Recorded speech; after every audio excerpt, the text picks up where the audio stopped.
Welcome to Climate Action Talk series of UN University and GEOC.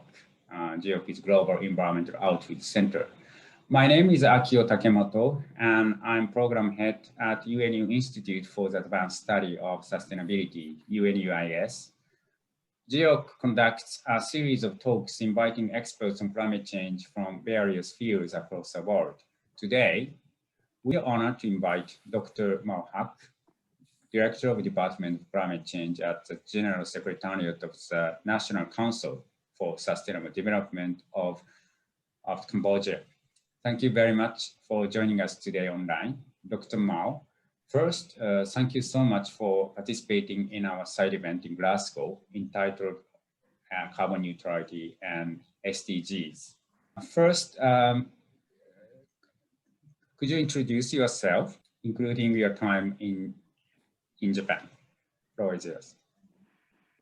Thank you very much, Takemoto-san.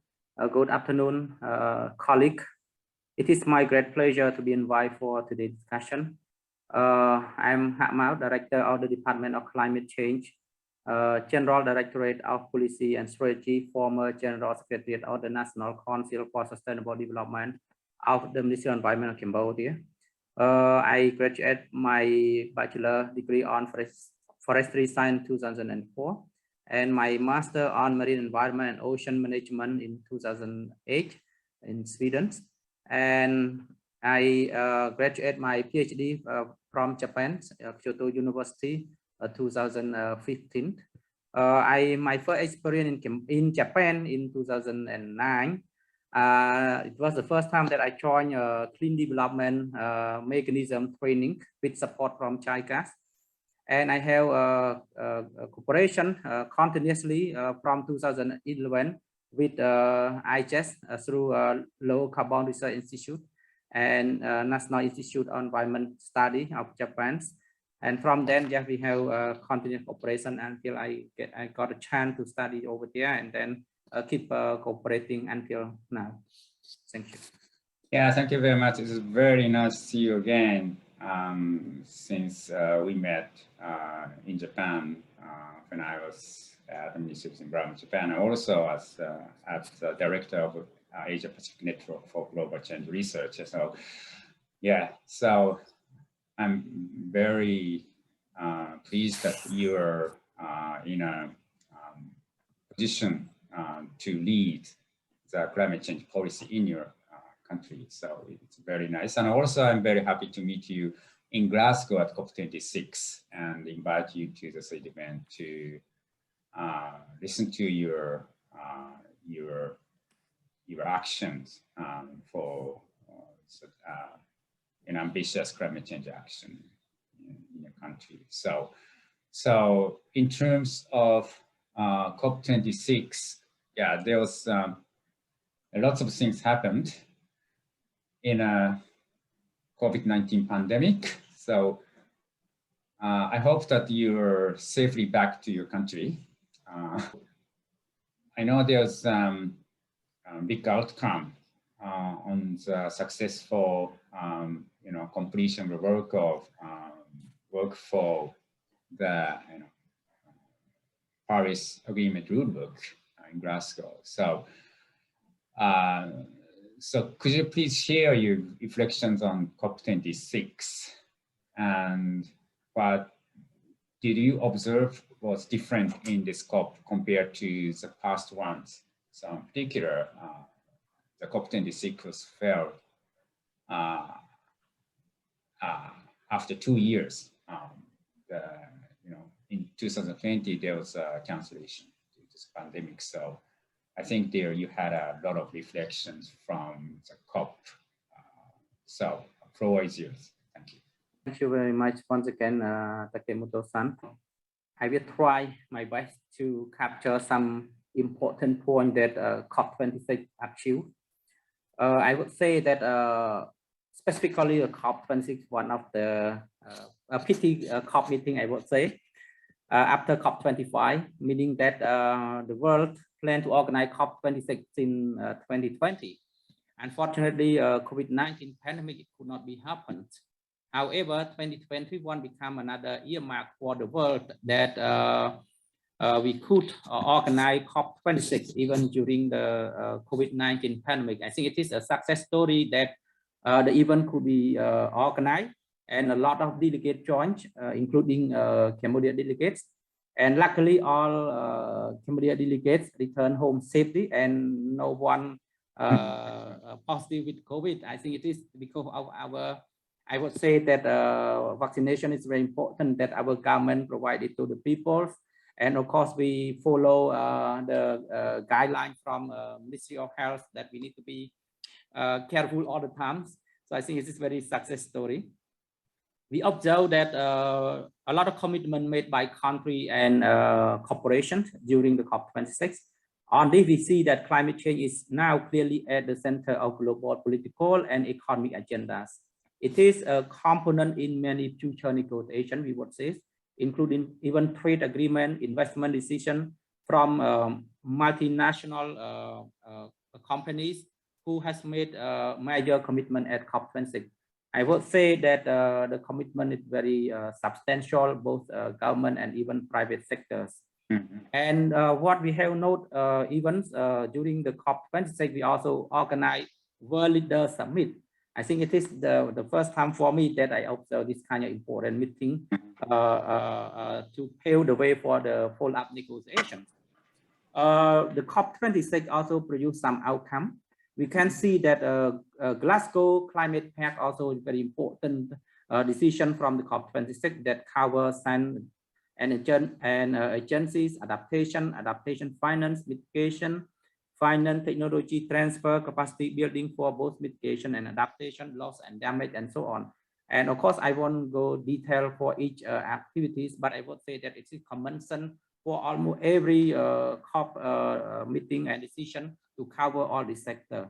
But we see the gradually progress from time to time. We can see that during the COP26, Article 6 of Paris Climate Agreement operationalized. I think it is very important that for other for all the countries in the world need to take it into account, and especially the country like Cambodia, it's very important that we need to deeply understand what it means exactly and how it's important for our countries, especially for carbon transfer and so on. You know, it provides another opportunity for both developed and developing countries to enhance further cooperation in terms of carbon transfer and trade. And we need to have a kind of clear pictures in respective countries, especially in the area of development of policy and strategy to support the Article 6, you know, in order to ensure the implementation of Article 6, no pervasive decision. Besides that, we see the approval of Article 13 on a transparent framework and reporting. I think it's very important for all the countries, especially you know, developed countries for their another commitment to develop NDC update by the end of 2022. But for the country like Cambodia, it's a kind of optional, you know, since we try to find another opportunity to set our commitment, you know, in order to follow the global decision to ensure temperature rise below 1.5 degrees. So I think it is very important for the international community to define what they should do after the Article 13 approved. And then we can see that yes, the world still could not reach the target of mobilizing $100 billion committed during the Copenhagen Accord 2009. However, we see the increasing resource contribution to like adaptation fund. It increased until more than $300 million, and this developed country fund, you know, until around $6 million. I think it's a very critical decision or critical agreement that the world reached. And I think it also an opportunity for developing countries like Cambodia to mobilize their resources to develop or to take action to respond to the impact of climate change. We also see that a number of initiatives from country and company launched, including Maintain pledge, you can see that maintain pledge is very important with 2030 target, and more than 100 countries they support this. And also land use and forest declaration, more than 140 countries also signed on this declaration. And also the declaration on the acceleration of the transition to 100% of zero emission car and vans. More than 30%, more than 30 countries also approve this. I think this is very earmarked, you know, approval from the COP26, and even the promotion of green government initiative that encourage all government institutions to adopt the green implementation approach. I think this is very good as well for the other country in the world. And beside that, a kind of activity also approved, like biodiversity target 3030 and so on. Besides that, we also observe the 5 Glasgow breakthrough for action by 2030 on clean power, zero emission vehicle, near zero emission steel, affordable and low carbon hydrogens, climate resilient, sustainable agriculture, and so on. So this is very important that the world has to achieve. And when we look at the major economic country like the US and also China, you know, during the World Leader Summit, we see some misunderstanding, I would say. But after that, you know, they come up with a kind of conclusion that they could work together in order to push climate change agendas.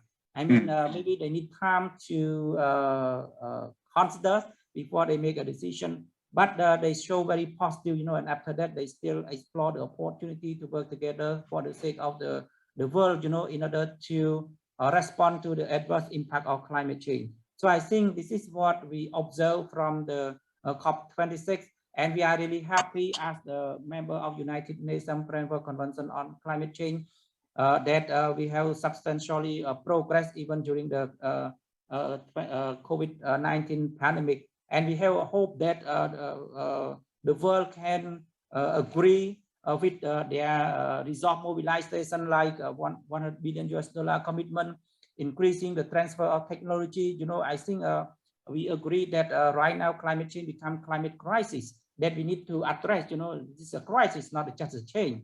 And we all agree. So I think it's very good for all the countries in the world that we have a hope, especially for the follow-up COP meeting. Thank you.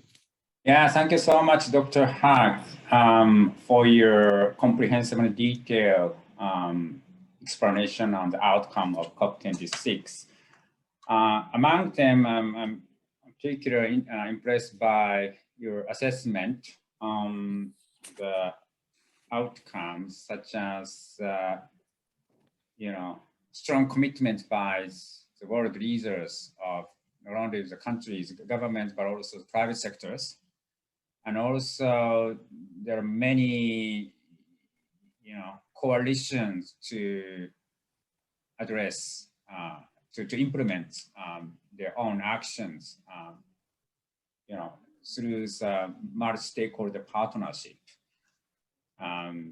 Not only the mitigation, but also adaptation and raising funds and others, and in the energy and the transportation and the land sector management and all and others.